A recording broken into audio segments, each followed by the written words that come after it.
On Tuesday, there was an interesting segment on The View, and it was about hookup culture and also incorporated quite a bit about sexual assault.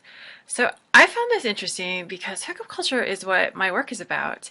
And this is something that I have been examining, thinking about, writing about, and talking to college students about for the last several years. So I've had the opportunity to hear students tell me their stories, to tell me their concerns, to ask questions. And it's really been interesting for me to be able to be in that position. And so when I saw the segment on The View, I was kind of concerned about some of the confusion that I saw exhibited there. So the segment starts out with an alarming statistic. About 25% of college women report being sexually assaulted. Sadly, I don't find that surprising. I'm actually surprised it isn't higher.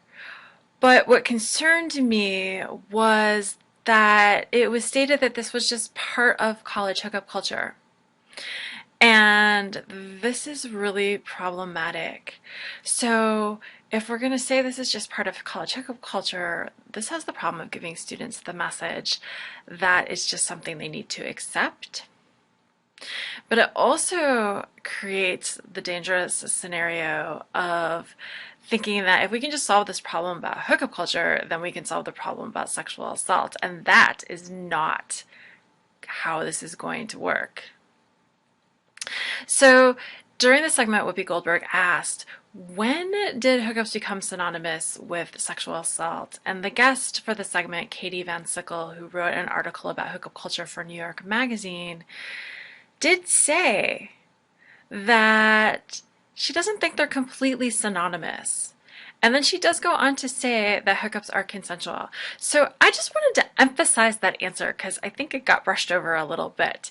So not only are hookups not completely synonymous, what I would say is they're definitely not synonymous.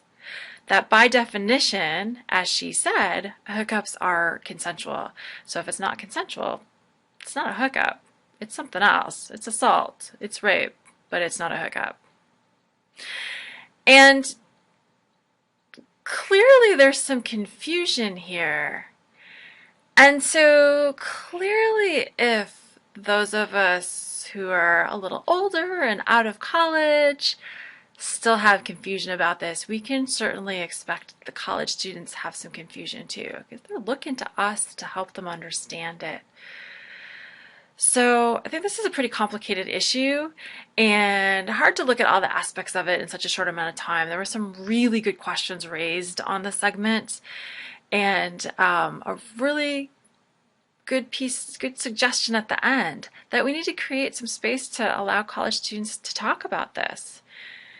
And I'm really interested in continuing this conversation. So if you are also interested in continuing this conversation, hit me up on social media, check out my website, even check out my book on Amazon if you'd like. It's called Hooking Up: A Sexy Encounter with Choice. And I'd love to hear your thoughts on this topic. I am Stephanie Amata, and thank you so much for listening.